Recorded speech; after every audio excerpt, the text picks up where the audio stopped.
Hello, नमस्कार प्यारे बच्चों। मैं Vijay Bansal, math lecturer, government senior secondary school Chandpura, Jakhal block, district Fatehabad से, हरियाणा एजुकेशन डिपार्टमेंट। आज हम अपनी मैथ की क्लास के अंदर कुछ सीखेंगे। आज हम जो शुरू करने जा रहे हैं, हमारी क्लास 11th का हमारा बाइनोमियल थ्योरम जो चैप्टर है उसकी एक्सरसाइज 8.2 को शुरू करेंगे। एक्सरसाइज 8.2 के अंदर आपके पास क्या है, इसमें जो मेन बात की गई है वो जनरल टर्म और मिडल टर्म पर बात की गई है।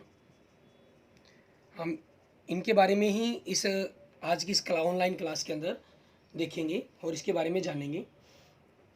आप अभी तक जो पढ़ चुके हैं बाइनोमियल थ्योरम के बारे में, हमारे पास ध्यान दें, अगर a प्लस बी की पावर n है हमारे पास, तो इसका फॉर्मूला हमारे पास हमने बाइनोमियल में पढ़ा, n कम्बिनेशन 0, ठीक है हमारे पास, और a की पावर n। आप जानते हैं कि जो फर्स्ट टर्म्स है उसकी पावर आपकी डिक्रीज होती जाएगी और सेकंड जो टर्म्स है उसकी पावर बढ़ती चली जाएगी। nc1 a की power n minus one means in दोनों का डिफरेंस रहता है एक प्रकार का, यूँ कह लीजिए, और v की पावर 1 प्लस nc2 a की power n minus two v की power 2 up to dash dash dash dash means आपकी टर्म्स चलती चली जाएंगी, ठीक है। nCn a की पावर आपके पास n माइनस एन जीरो होगी और v की पावर n। आप a की पावर जीरो लिखें ना लिखें कोई प्रॉब्लम नहीं है, छोड़ना चाहें तो छोड़ सकते हैं, ठीक है। हमारे पास यहाँ पर ये मैटर बन जाता है कि आप इसके अंदर पावर्स को छोड़ भी सकते हैं, ठीक।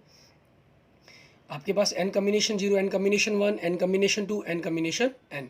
और कम्बिनेशंस के बारे में भी आप ऑलरेडी पढ़ चुके हैं, जानते हैं, ठीक है। n कम्बिनेशन r, इसका फॉर्मूला क्या होता है, n factorial upon n minus r factorial into r factorial, ठीक है, ये इसकी वैल्यू रहेगी। और आप nc0 और ncn ये आपस में बराबर होते हैं किसके, 1 के। nc1 और ncn माइनस 1 ये भी आपके पास बराबर होते हैं किसके, हमारे पास n के, ठीक है। ये सारी वैल्यूज़ के बारे में आप जानना है अपने। अब इसमें ध्यान दें, आपके पास n क्या चीज़ है, ठीक है, नंबर ऑफ टर्म्स हो गया। तो ये टर्म्स है कितनी, जैसे अगर मैं इस टर्म्स को छोड़ दूँ तो 1 से स्टार्ट किया आपने n तक हुआ, तो ये जो टोटल टर्म्स बन गई कितनी बन गई, n टर्म्स बन गई। और एक टर्म आपके पास ये पड़ी है तो कितनी टर्म्स होगी, n प्लस 1 टर्म्स होगी, ठीक है। मीन्स अगर आपके पास, इसमें ख्याल रखना है अब हमें, अगर n आपके पास नंबर ऑफ टर्म, n आपके पास पावर है, ठीक है, आपकी जो एक्सपोनेंशियल दी गई है, तो नंबर ऑफ टर्म्स आपके पास अगर n पावर होगी आपकी, ठीक है, एक्सपोनेंट्स होगी, तो n प्लस 1 क्या हो जाएंगी आपके पास, नंबर ऑफ टर्म्स हो जाएंगी। मीन्स कितनी टर्म्स इसके अंदर आपकी बनेंगी वो पता लगेगा हमें से, ठीक है। अब हम बात करते हैं जो मेनली इस एक्सरसाइज के अंदर हमने बात करनी है इसकी जनरल टर्म की, ठीक है, के बारे में। वो क्या रहेगा हमारा, वो दिखते हैं। जनरल टर्म के बारे में देखिए, जनरल टर्म रहेगी हमारे पास, मान लीजिए आपको r प्लस 1 कोई टर्म निकालनी है, ठीक है, आप उस टर्म की वैल्यूज़ के बारे में फाइंड आउट करना चाहते हैं कि क्या रहेगा क्या नहीं, तो हमारे पास वही, जैसे एक जनरल रूल देखें इसके अंदर, आपकी जो फर्स्ट टर्म है उसमें n पावर ऊपर n, ये n सभी में n चल रहा है तो n आएगा। फिर कम्बिनेशन, ठीक है, फर्स्ट टर्म है तो कम्बिनेशन के किसके, n का कम्बिनेशन किसके साथ है, 0 के साथ। सेकंड टर्म है तो 1 के साथ। थर्ड टर्म है तो 2 के साथ। मतलब जो भी आपको दिया गया है, ठीक है, उससे एक कम के साथ। तो आप यहाँ पर कौन सी टर्म की बात कर रहे हैं, r प्लस 1 की, तो इसका कम्बिनेशन क्या हो जाएगा, r, NCR। अच्छा, यही चीज़ अगर आप इसको TR पर बात करना चाहते हैं, कई बार हम जनरल बात करते हुए TR पर बात करना चाहते हैं, तो ये आपका क्या बन जाता है, NCR माइनस 1। आप r प्लस 1 पर बात करेंगे तो r लिखेंगे, ठीक है, r पर बात करेंगे तो r माइनस 1 लिखेंगे आप, ठीक है। उसके बाद क्या होता है, बाकियों में रिलेशन देखें क्या रहते हैं आपके, आप जो भी करते हैं, ठीक है, a की पावर क्या होती है, आपके कम्बिनेशंस का डिफरेंस, ठीक है, n minus 0, n minus 1, n minus 2, n minus n, ठीक है। तो यहाँ a की पावर क्या हो जाएगी, आपके इन दोनों का difference means n minus r। और यहाँ पर क्या हो जाएगी, a की पावर अगर आप r पर कर रहे हैं तो a की पावर n माइनस, ये माइनस तो माइनस के कारण माइनस माइनस क्या हो गया, प्लस 1 आ गया। और v की पावर क्या है, यही जो हम नीचे अक्षर लिख रहे हैं, v की पावर 0 यहाँ कुछ नहीं लिखा गया, v की पावर 1, v की पावर 2, v की पावर n, तो साथ में क्या हो जाएगा, v की पावर आर, यहाँ क्या हो जाएगा वी की पावर आर माइनस 1। ठीक है, जनरल टर्म के लिए वैसे एक्चुअल में ये फार्मूला लिखा जाता है, हमारा यूज़ किया जाता है। ठीक है, ये आपको मैंने इसलिए लिख कर दिखा रहा हूँ क्योंकि कई बार जब आप टी आर पर कर रहे हैं, मान लो टी 7 निकालनी है आपको, मैंने कहा कि 7th टर्म निकाल लो, तो आप कंफ्यूज हो जाते हैं कि 7 क्या चीज़ हो गया। ठीक है, इसके लिए आपको यहाँ कहा जाता है कि आप 6+1 लिखो इसे। ठीक है, तो कई बार स्टूडेंट्स के अंदर कन्फ्यूजन कि हम 6+1 क्यों कर रहे हैं, हम 7 पर ही क्यों नहीं कर रहे। आप कर सकते हैं, कोई प्रॉब्लम नहीं है, आप इस रूप में इसको फार्मूले को सॉल्व कर लेते हैं। ठीक है, अगर आप 6+1 के रूप में सॉल्व करने की कोशिश कर रहे हैं तो आप इस ढंग से सॉल्व कर रहे हैं, आप 7 के रूप में सॉल्व करने की कोशिश कर रहे हैं तो आप इस ढंग से सॉल्व करने की कोशिश कर रहे हैं। क्वेश्चंस का पैटर्न वही बनेगा। 7 के रूप में किया आपने तो एन सी 7-1 6 ही आएगा। आप 6+1 के रूप में कर रहे हैं तो भी आर आ रहा है, तो एन सी 6 आ रहा है आपके पास, फिर भी 6 आएगा। ठीक है, ये हमारी क्या होगी, हमारी जनरल टर्म होगी, ये हमारी जनरल टर्म हो जाएगी। ठीक है, अब इसी जनरल टर्म के आधार पर हम आगे इसकी जो दूसरी हमारी मिडल टर्म्स हैं, ठीक है, उसको निकालना सीखेंगे। सबसे पहले हम क्या करते हैं, हमने जनरल टर्म के बारे में पढ़ा है। ठीक है, हम जनरल टर्म पर ही कुछ क्वेश्चंस करते हैं और फिर उसके बाद हम आगे मिडल टर्म्स के बारे में बात करेंगे, क्योंकि जब हमें मिडल टर्म निकालनी है वो भी इन्हीं जनरल फार्मूलों के ऊपर ही निकलेगी। ठीक है, सिर्फ हम उसकी प्रैक्टिस करने के लिए यहाँ पर पहले जनरल टर्म को देखेंगे।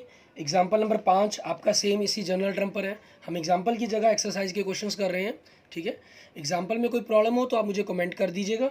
ठीक है, तो मैं आपको अगली नेक्स्ट वीडियो के अंदर अपने एग्जाम्पल भी सॉल्व करके बता दूंगा। अब क्वेश्चन की देखें, पहले 6 क्वेश्चन जनरल टर्म पर ही हैं। इसमें हम पहला क्वेश्चन देखते हैं कि पहले क्वेश्चन में क्या रहेगा हमारा। क्वेश्चन नंबर 1 हमारे, हमें कहा इन्होंने x की 5 का कोफिशिएंट पता करना है। ठीक है, find coefficients, find the coefficients of x की 5 इन। ठीक है, हमें x की 5 का कोफिशिएंट पता करना है। किस चीज़ के अंदर, कौन सी हमें इक्वेशन दी गई है, x+3 की पावर 8। ठीक है, ये इसके अंदर x+3 की पावर 8 हमें ये दिया गया। ठीक है, उसके अंदर हमें इसकी पावर्स के बारे में, इसके कोफिशिएंट्स को पता करना है। ठीक है, अब उस वही देखते हैं हम इसके बारे में। अंदर हमारे पास स्टार्ट करते हैं हम क्वेश्चंस। x+3 की पावर 8 हमें ये एक्सपेंशन दी गई है। इसकी जनरल टर्म देखेंगे क्या होगा हमारे पास, जनरल टर्म TR+1। ठीक है, ये क्या बनेगी हमारी, NCR A की पावर N-R और B की पावर R, ये फार्मूला होता है आपका। अब हमारे पास हम जनरल टर्म निकाल रहे हैं x+3 की पावर 8 की। ठीक है, तो इस चीज़ के अकॉर्डिंग हमारे पास क्या हो जाएगा, अब क्योंकि n कितना है आपका 8, a कितना है x और b कितना है आपके पास 3। ठीक है, आप इनको a और b को उल्टा भी मान सकते हैं, वो आपकी चॉइस पर डिपेंड करता है, उसमें कोई प्रॉब्लम नहीं है। तो TR+1 आपके पास क्या हुआ, 8CR x की पावर n कितना है 8 माइनस r, b कितना है 3 की पावर r। ठीक है, ये चीज़ है। अब हमें जो चाहिए, हमें इन्होंने x की 5 का कोफिशिएंट पता करने के लिए कहा है। x की 5 का कोफिशिएंट पता करने का मतलब क्या हुआ कि आपके पास x की पावर 8 का कोफिशिएंट, ये दोनों अक्षर बनेंगे, तो यहाँ x की पावर 5 होनी चाहिए, आपकी 5 होनी चाहिए। अब पावर 5 कैसे होगी, अगर मान लो 8 माइनस r हमारे पास क्या होगा, 5 के बराबर होगा, तो हम क्या करेंगे, we put that, we let या वी पुट 8 माइनस r बराबर में 5। ठीक है, यहाँ से 8 माइनस r बराबर में 5 हम पुट करेंगे, तो r की वैल्यू अगर हम निकालते हैं तो 5 माइनस 8 दैट इज़ -3 होगी, माइनस r। ठीक है, सो r इज इक्वल टू 3। ठीक है, ये आ गया हमारे पास। अब हम देखेंगे कोफिशिएंट्स, कोफिशिएंट ऑफ x की पावर 5, x की पावर 5 का कोफिशिएंट क्या बनेगा। ठीक है, हमें उसके बारे में कहना है। तो यहाँ से क्या बन जाएगा, 8 कॉम्बिनेशन r कितना है हमारा 3, ये तो x की पावर 8 माइनस r, x की 5 ही बनना था, हमने अकेला कोफिशिएंट ही लिख रहे हैं हम, इसलिए इसको तो लिखेंगे नहीं, और 3 की पावर 3। ठीक है, अब आपको इसको सॉल्व करना है। ठीक है, आप सॉल्व करेंगे इसको और फिर इसका आंसर बन जाएगा। हम सॉल्व करते हैं। ठीक है, साइड में रफ वर्क पर भी आप सॉल्व कर सकते हैं, आप साइड फेर पर करना चाहे फेर पर कर सकते हैं। 8 फैक्टोरियल, 8 को मैंने खोल दिया, 8 into 6 into 7 into 8 7 into 6 into 5 factorial. 5 factorial पर क्यों खोल रहा हूँ, क्योंकि नीचे क्या आएगा 8 माइनस 3 5 फैक्टोरियल आपका, ठीक है। आप इसको लास्ट तक खोल लें, उसके से भी आपका 5 फैक्टोरियल कटना है।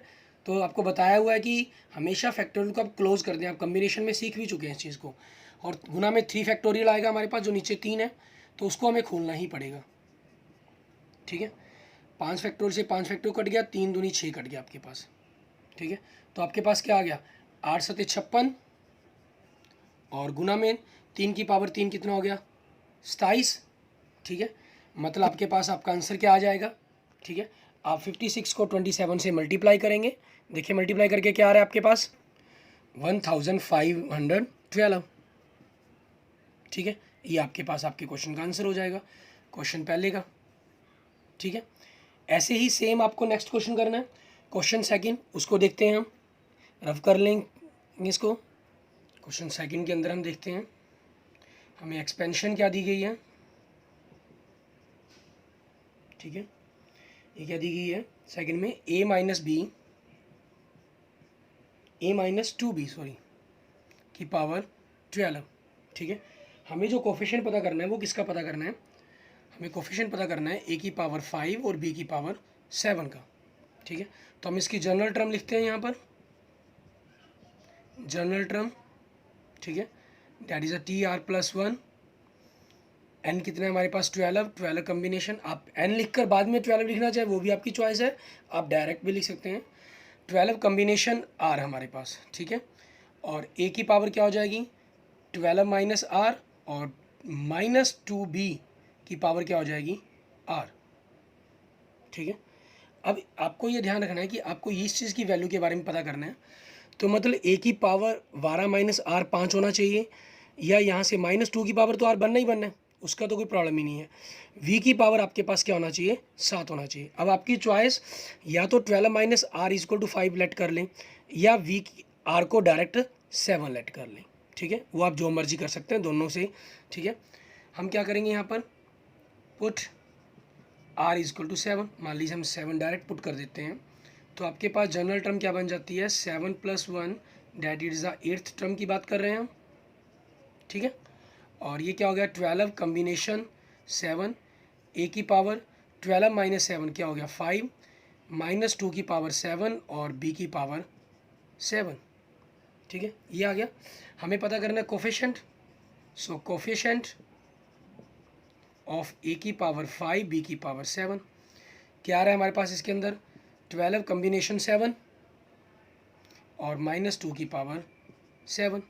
अब 12 कम्बिनेशन 7 की वैल्यू हम निकालेंगे, यहाँ पर सॉल्व करेंगे अगर करते हैं तो 12 factorial upon 12 minus 7 5 factorial into 7 factorial, और माइनस की पावर 7 है तो माइनस तो रहेगा ही रहेगा हमारे पास, ठीक है। और 2 की पावर 7 का मतलब क्या हुआ 2 को हमने 7 टाइम्स मल्टीप्लाई करना है, और 2 को 7 टाइम्स मल्टीप्लाई करने पर कितना आएगा 128। अब आगे हम इसकी वैल्यू सॉल्व निकालते हैं, इसको खोल देते हैं 12 फैक्टोरियल को, 12 into 11 into 10 into 9 into 8 into 7 factorial बंद कर दिया हमने, क्योंकि नीचे हमारे पास बड़ा 7 फैक्टोरियल है, ठीक है। और 5 फैक्टोरियल को आप खोल देंगे, ठीक है, क्योंकि 7 फैक्टोरियल तो कट जाएगा हमारे पास, और इंटू मल्टीप्लाई में 128 ये चीज़ हो जाएगी। अब इनके अंदर जो वैल्यूज़ आपके आपस में कट सकते हैं उनको काटें, 7 फैक्टोरियल से 7 फैक्टोरियल कट गया हमारे पास, ठीक है। और यहाँ देखें 4 3 12 12 कट गया हमारे पास, और 5 दूनी 10 10 कट गया हमारे पास, ठीक है। अब इनकी हम मल्टीप्लाई करेंगे कि हमारे पास क्या हो सकता है, 9 8 72, 72 को हमने 11 से गुना किया 792, और गुना में माइनस 128, ठीक है। अब हम इन दोनों की आपस में मल्टीप्लाई करेंगे, इन दोनों की मल्टीप्लाई करने पर हमारे पास क्या बनेगा वो देखेंगे। 792 को हम 128 से गुना करेंगे तो 1,01,376, ठीक है, 1,01,376 ये हमारा आंसर आ जाएगा, ठीक है, क्लियर। ऐसे ही हम आगे देखते हैं हमारे पास नेक्स्ट हमारा थर्ड क्वेश्चन। पहले दो क्वेश्चन में इन्होंने कोफिशिएंट पता करने के लिए कहा था, पहले में x की 5 का कहा था, दूसरे में ये चीज़ कहा था। अब थर्ड क्वेश्चन में और फोर्थ में क्या कहा है, आपको सिंपल इन्होंने जनरल टर्म पूछी है कि जनरल टर्म बता दें क्या होगी, उसके अंदर कोफिशिएंट्स का कुछ चक्कर नहीं डाला, ठीक है। जनरल टर्म पूछी गई है तो हमारे लिए जो काम है, ठीक है, मोनेशंस है वो काफ़ी बच जाती है हमारी, क्योंकि आगे की कैलकुलेशंस हमें कुछ नहीं करनी, ठीक है। हमें मेनली फॉर्मूले को कैलकुलेट करना है, उसके ऊपर वैल्यू निकालनी है। क्वेश्चन 3 देखें, इसमें क्या दिया गया आपको, एक्सपेंशन क्या दी गई है, हम एक्सपेंशन लिखते हैं x² माइनस वाई की पावर 6, ठीक है। हमसे यहाँ पर क्या कहा, इन्होंने सिर्फ जनरल टर्म पूछी है, हमारे लिए जनरल टर्म निकालनी है TR+1, ठीक है। पहले हम जनरल टर्म लिखेंगे, फिर उसकी सिस्टम को थोड़ा सेट करके लिख देंगे। n कितने हमारे पास 6 है, तो हम n की जगह 6 ही पुट कर देंगे। 6 कॉम्बिनेशन r, x² की पावर 6 माइनस r और माइनस वाई की पावर r, ठीक है। अब इसी चीज़ को आपने सेट करके लिख दिया, ठीक है। क्या हो जाएगा, 6 कॉम्बिनेशन r आपके पास, x² की पावर, दो से हम आपस में पावर्स को मल्टीप्लाई कर देंगे तो 12 माइनस 2r हो जाएगी, 12 माइनस 2r, और साथ में -1 की पावर r और y की पावर r, ठीक है। ये हमारे पास हमारा आंसर बन गया। ऐसे ही हम देखते हैं नेक्स्ट क्वेश्चन, हमारा क्वेश्चन नंबर 4। एक्सपेंशन क्या दी गई है आपको, ठीक है, क्योंकि जनरल टर्म ही पूछी गई है अकेली। x² माइनस YX की पावर 12, जहाँ x नॉट इक्वल टू 0, क्योंकि दोनों ही टर्म्स के अंदर x है ना, इसलिए इन्होंने स्पेशल मेंशन कर दिया कि x आपका 0 नहीं है। तो जनरल टर्म यहाँ पर क्या बनेगी आपकी, अगर हम जनरल टर्म देखें, TR+1 आपके पास, पावर R 12 कॉम्बिनेशन R, ये क्या चीज़ है, x² की पावर 12 माइनस R, और ये क्या चीज़ है, माइनस YX की पावर R, ठीक है। अब इस एक्सपेंशन को हम सेट करके लिखेंगे, 12 कॉम्बिनेशन R, ठीक है। थोड़ा सा अगर हम सेट करके लिखते हैं, x की पावर यहाँ से क्या बन गई, पावर्स की आपस में मल्टीप्लाई कर दें, 24 माइनस 2r, और यहाँ से -1 की पावर r अलग कर दिया हमने, y की पावर r अलग होगी और x की पावर r अलग होगी। अब आपके पास ये क्या बन जाएगा आंसर ओवरऑल, 12 कॉम्बिनेशन r, ठीक है, x की पावर, ये r पावर्स आपस में जुड़ जाएंगी तो 24 माइनस 2r प्लस r क्या बन जाएगा, 24 माइनस r, ठीक है, और -1 की पावर r और y की पावर r, ये हमारे पास हमारी जनरल टर्म बन जाएगी फोर्थ क्वेश्चंस के लिए, ठीक है। हमें कुछ नहीं करना, सिंपल फार्मूले ही अप्लाई करने हैं, ठीक है। फार्मूला ये आपको याद था तो आपके पास एक ही सेकंड के अंदर, आपके कुछ सेकंडों के अंदर आपके पास आपका आंसर आ जाएगा, ठीक है। ऐसे ही हम देखते हैं हमारे पास, हम फिफ्थ और सिक्स्थ क्वेश्चंस। फिफ्थ क्वेश्चन में क्या कह रहा है, find the fourth term in the expansion of, इसमें हमें इन्होंने स्पेशल मेंशन कर दिया फिफ्थ क्वेश्चन के अंदर कि आपको कौन सी टर्म निकालनी है, ठीक है। अब हमें फोर्थ टर्म निकालने के लिए कहा है, तो फोर्थ टर्म देखेंगे हम क्या बनेगी हमारे पास। इसमें देखिए आपको एक्सपेंशन दी गई है क्वेश्चन नंबर 5 के अंदर, ठीक है।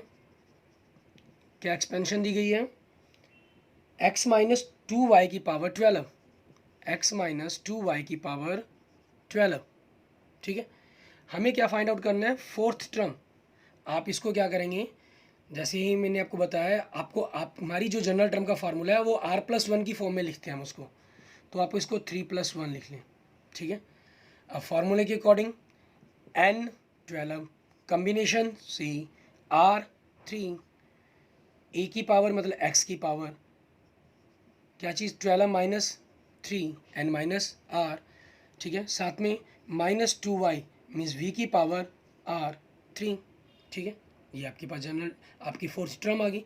इसको थोड़ा सा आगे खोल कर लिखना चाहे हम उस ढंग से खोल कर लिख सकते हैं, जैसे 12 कॉम्बिनेशन r, इसको अगर आप कैलकुलेट करना चाहें, कॉम्बिनेशन में रखना चाहें कॉम्बिनेशन में भी रख सकते हैं हम, और आगे अगर हम सॉल्व करके लिखना चाहें तो हम सॉल्व करके भी लिख सकते हैं। 12 combination 12 into 11 into 10 into 9 factorial. 9 factorial में क्यों बंद किया, क्योंकि 12 माइनस 3 9 फैक्टोरियल नीचे आएगा, वो आपस में कट सकता है, गुना में 3 इंटू 2 इंटू 1, ठीक है। 3 फैक्टोरियल खोल दिया। यहाँ पर x की पावर 9 माइनस 2 की पावर 3 और y की पावर 3। ठीक है, अब इसके अंदर अगर आप देखें, ध्यान दें, हमारे पास क्या है, कुछ टर्म्स हमारी कट रही हैं। ठीक है, टर्म कट रही हैं, क्या कट रहा है हमारे पास, 9 फैक्टोरियल से 9 फैक्टोरियल कट गया, 3 दूनी 6 से 6 दूनी 12, ये कट गया हमारे पास। तो इनकी गुना करें, 11 दूनी 22, 22 को 10 से गुना किया 220, गुना में -2 को क्यूब किया तो -8, x की 9 और y की 3। इनकी अगर हम मल्टीप्लाई कर दें, -1360, x की 9 और y की क्यूब। ठीक है, ये हमारे पास हमारा आंसर आ जाएगा। ऐसे ही सेम आपको नेक्स्ट क्वेश्चन करना है। ठीक है, सिक्स्थ क्वेश्चन में देखिए क्या दे रहा है आपको, उसके अंदर क्या एक्सपेंशन दी गई है आपको। क्वेश्चन नंबर 6 देखते हैं।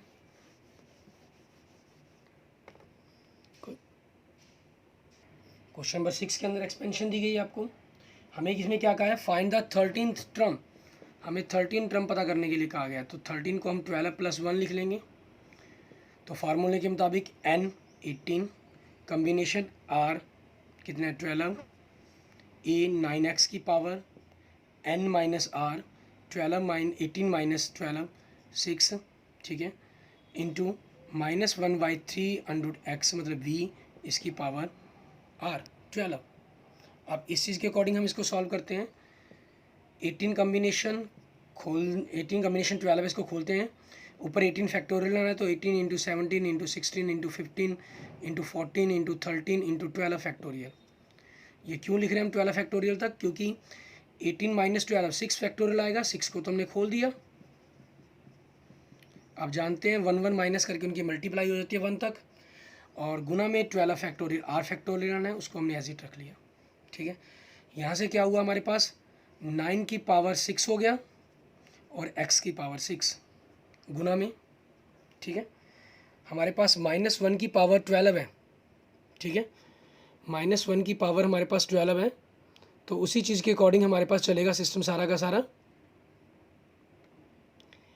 -1 की पावर 12 तो पॉजिटिव हो गया, 3 की पावर 12 बन गया नीचे, और √x की पावर 12 बन गया। ठीक है, अब इस चीज़ के अंदर देखिए हमारे पास क्या रहेगा, यहाँ थोड़ा सा हमें म्यूचुअली अंडरस्टैंड करना होगा। पहला नंबर तो हम 12 फैक्टोरियल से 12 फैक्टोरियल काट देते हैं, फिर इनमें जो टर्म्स कटती हैं उनको देखते हैं। 6 थी 18, 18 कट गया हमारे पास। ठीक है, और आगे देखते हैं क्या चीज़ कट सकती है हमारी। 4 दूनी 8, तो 8 दूनी 16, ये 2 पे कट गया हमारे पास, और बचा नीचे 5, 5 दिए 15, तो बचा गया आपके पास 17 गुना में 2 गुना में 3 गुना में 14 गुना में 13 गुना में। ठीक है, आगे देखते हैं कि क्या रहेगा। यहाँ देखें 9 की पावर 6 मतलब 9 क्या होता है, 3 की पावर 2 होता है, तो पावर की पावर, ठीक है, 3 की पावर 2, तो 3 की पावर 2 6, 2 × 6 12 बन जाएगा। तो ये दोनों सेम ही हो गए, कट गए आपके। √x की पावर 2 12 दी गई है, √x की पावर 2 होती तो कि 12 को आप 2 × 6 कर सकते हैं, तो स्क्वायर करने पर ये x बन जाएगा, x की पावर 6 ही बन जाएगा। ये मतलब ये टर्म्स भी आपकी सेम होगी, ये भी कट गई आपकी, और बाकी बचा क्या आपके पास 1। अब आपको इनकी मल्टीप्लाई कर देनी है। ठीक है, अब इनकी मल्टीप्लाई करें तो 17 दूनी 34, ठीक है, और 34 थी ये हमारे पास 102, और इनकी मल्टीप्लाई करें 14 को 13 से मल्टीप्लाई करेंगे अगर हम, तो क्या बनेगा हमारे पास वो देखना है हमें। 140 और 14 42, 182। ठीक है, 102 को हमने 182 से अब गुना करें कि हमारे पास क्या बनेगा। ठीक है, ये बन जाएगा लगभग 18,564। ठीक है, ये आंसर आ जाएगा। हमें इस पोर्शन को करते हुए ध्यान रखना है कि हमारी कैलकुलेशंस की जो यहाँ मिस्टेक ना हो हमारी किसी भी कारण से। ठीक है ना, यहाँ थोड़ा सा आपका टेक्निकल सोचा गया है इस क्वेश्चन के अंदर। आगे देखते हैं हम, हमारे पास हमारे क्वेश्चन नंबर 7 के अंदर, उसमें हमें मिडल टर्म्स के बारे में बात करने के लिए कहा है इन्होंने कि मिडल टर्म्स को हम किस प्रकार से करेंगे। इसके अंदर मिडल टर्म्स के बारे में हम जनरल थोड़ी सी बात करते हैं, और अपनी नेक्स्ट क्लास के अंदर, ठीक है, नेक्स्ट हमारी जो ऑनलाइन क्लास रहेगी उसके अंदर हम इसको करेंगे। आज हम सिर्फ आपको जनरल मिडल टर्म्स के बारे में ही बताता हूँ। हम पढ़ चुके हैं, अगर हमारे पास नंबर ऑफ टर्म्स हमारी, ठीक है, अगर पावर आपके पास किसी एक्सपेंशन की n है, तो नंबर ऑफ टर्म्स आपके पास कितनी होंगी, n + 1 होंगी। ठीक है, इसका मतलब यहाँ पर अगर n आपके पास इवन है तो n+1 क्या होगा आपके पास, ओड होगा। ओड का मतलब क्या हुआ, 5, 7, 11, 15, 17, 19 कुछ भी हो सकता है। तो जो मिडल टर्म है, मान लो अगर 15 है तो 7 टर्म यहाँ इधर रह जाएंगी, 7 इधर रह जाएंगी, बीच में आपकी एक टर्म बचेगी। तो मिडल टर्म क्या होगी, 1 होगी आपके पास, ठीक है। और उसकी वैल्यू भी वो कौन सी होगी मिडल टर्म आपकी, n+1। n आपके पास क्या इवन नंबर है ना, तो n/2 मीन्स आपके पास इवन नंबर होने के कारण, ठीक है। 14 हो गया मान लो आपके पास, अगर 15 बन रहा है तो n आपका कितना है, 14 है। तो 14/2 7 + 1 आपकी ये जो टर्म होगी, ठीक है, ये आपकी मिडल टर्म कहलाएगी, ठीक है, मिडल टर्म हो जाएगी। अगर n आपके पास ओड हो, ओड मान लीजिए 15 है, तो जो n+1 है आपके पास वो क्या होगा, इवन नंबर होगा। इवन मतलब 16 होगा, ठीक है। तो 7 टर्म अगर हम इधर छोड़ दें, 7 इधर छोड़ दें, 14, तो बीच में हमारे पास क्या बची, 2 टर्म बची, ठीक है। अब ये 2 टर्म कैसे निकाली जाएंगी हमारे पास, ठीक है। ये 8वीं और 9वीं हुई, तो अब इसके अंदर जो मिडल टर्म होंगी आपकी वो 2 होंगी, ठीक है, अगर n पावर आपके पास ओड हो। अब ये मिडल टर्म कौन सी होंगी, एक n आपका ओड है क्योंकि n+1/2, ठीक, मीन्स 15 था, 15 + 1/2 8 आ गया। और एक चाहिए आपको नौवीं टर्म, तो उसके लिए क्या होता है n+3/2, ठीक है, मीन्स 15 + 3 18, 18 का आधा 9, 8वीं और 9वीं टर्म, ठीक है। ये 2 टर्म आपकी मिडल टर्म बन जाएंगी, ठीक है। यहाँ से आपके पास डाटा मिडल टर्म के नंबर आ जाएगा। उस नंबर की हेल्प से फिर आप जनरल टर्म का फार्मूला यूज़ करते हुए क्वेश्चन को सॉल्व करेंगे, ठीक है। आज हमने सिर्फ एक्सरसाइज 8.1 के 6 क्वेश्चन किए। आप इन 6 क्वेश्चंस को करके देखेंगे, उसके बाद हम अपनी नेक्स्ट क्लास के अंदर इनके जो बाकी क्वेश्चंस हैं 8.2 के उनको कंप्लीट करेंगे, ठीक है। Okay, thank you students. आपकी कोई भी प्रॉब्लम्स है मुझे कमेंट बॉक्स में कमेंट कर सकते हैं, व्हाट्सएप पे मैसेज कर सकते हैं, ठीक है। अपने टीचर्स को बता सकते हैं जो भी आपको मैथ बताते हैं, ठीक है, उनसे पूछ सकते हैं आप। और किसी भी तरह की कोई क्वेरी मेरे से ही हो तो आप मुझे कमेंट करके पूछ सकते हैं। मेरे चैनल को सब्सक्राइब करें, ठीक, लाइक करें। Okay, thank you.